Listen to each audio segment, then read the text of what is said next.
Object, there was none. Passion, there was none. I loved the old man. He had never wronged me. He had never given me insult. For his gold I had no desire. I think it was his eyes. Yes, it was this. And now, at the dead hour of the night, amid the dreadful silence of that old house, so strange a noise as this excited me to uncontrollable terror. Yet, for some minutes longer, I refrained and stood still. But the beating grew louder, louder. I thought the heart must burst, and now a new anxiety seized me. The sound would be heard by a neighbor. The old man's hour had come. But anything was better than this agony. Anything was more tolerable than this derision. I could bear those hypocritical smiles no longer. I felt that I must scream or die. And now again, hark. Louder, louder, louder, louder. Villains, I shrieked. Dissemble no more. I admit the deed. Tear up the planks here. Here, it is the beating of his hideous heart.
Pull out. Well, try pulling harder.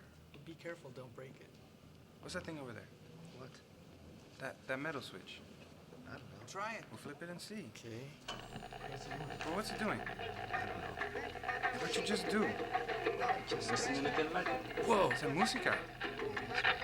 It's not. There.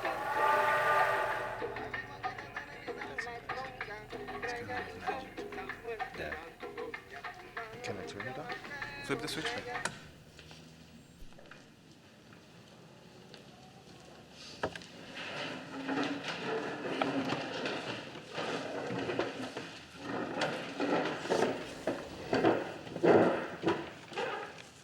Don Quixote de la Mancha. There lived not long since in a certain village of La Mancha, the name whereof I purposely omit, a gentleman of their calling that used to pile up in their halls old lances, halberds, and such other armors and weapons.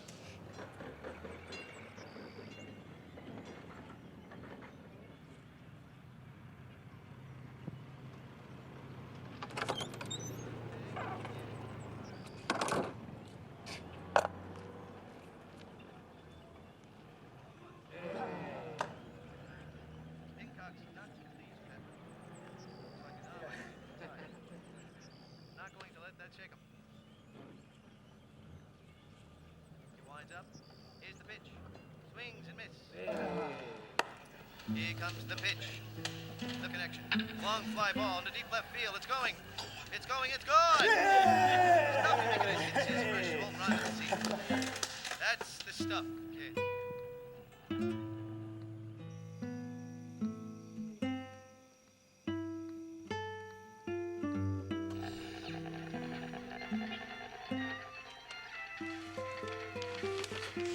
Thank you, dear listeners, for choosing to tune in to the Arturo Morales Music Hour. Let me pause for a moment to say that this radio program is being broadcast to you at a frequency of 100 megahertz from our station in Tampa. If you like what you hear on this radio station program, please adjust your frequency dial to 100 megahertz each week at this time. And now back to more of the Arturo Morales Music Hour.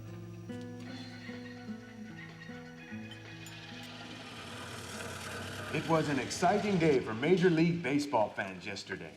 A standing room only crowd at Boston's Fenway Park was rewarded for their patience when, after a marathon 12-inning battle, the underdog Red Sox rallied to So much defeat for your Yankees. the New York Yankees. The contest was a pitcher's duel for much of the afternoon. The first run came early in the top of the second inning when Yankees hitter Babe Ruth hit a home run. The score remained 1-0 until the bottom of the fourth when the Red Sox Lector, rallied to score 4 runs. Lector, can you go to the next one?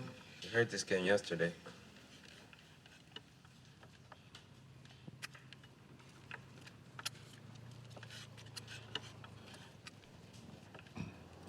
Matinee showdown in Philadelphia as Athletics win again.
Foul, eh? I'll show you foul, old-timer. Hey, look out for that chicken! That was a foul.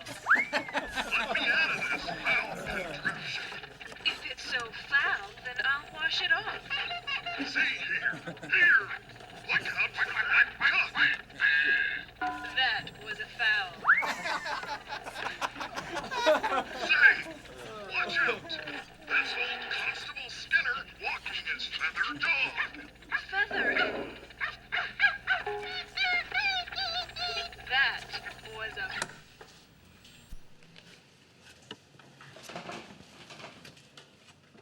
Treasure Island by Robert Louis Stevenson. When I had done breakfasting, the squire gave me a note addressed to John Silver at the sign of the Spyglass, and told me I should easily find the place by following the line of the docks and keeping a bright lookout for a little tavern with a large brass telescope for sign. The sign was newly painted.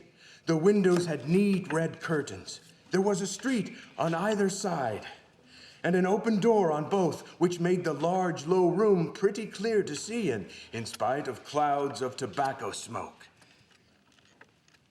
As I was waiting, a man came out of a side room, and at a glance, I was sure he must be Long John. His left leg was cut off close by the hip, and under the left shoulder he carried a crutch, which he managed with wonderful dexterity, hopping about upon it like a bird. That was a foul.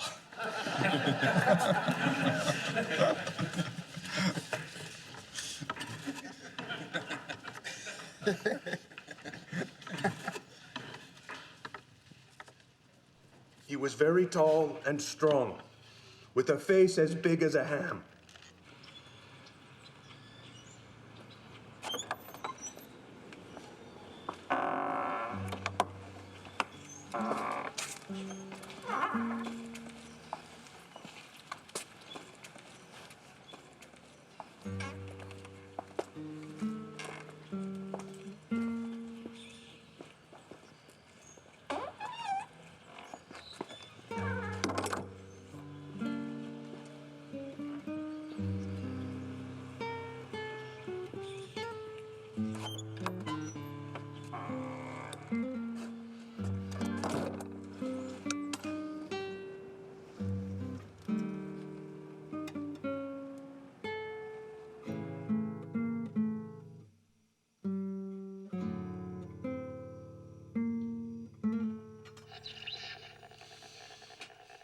And now in the dead hour of the night, amid the dreadful silence of that old house, so strange a noise as this excited me to uncontrollable terror. Yet for some minutes longer I refrained and stood still. But the beating grew louder. Louder. I thought the heart must burst. And now a new anxiety seized me. The sound would be heard by a neighbor. The old man's hour had come.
My father was a lector.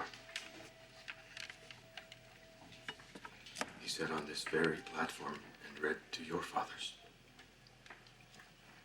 My grandfather was one of the first lectors in Havana. When I was a little boy, I dreamed of the day when I too would become a lector. Our family has always been grateful to cigar rollers. At mealtimes, my father would give thanks to the men who put food on our table. I wanted to have a son so that I too could pass on the family tradition. But the tradition will die with me on behalf of my grandfather and my father, I thank you for 50 happy years. You have been good to us.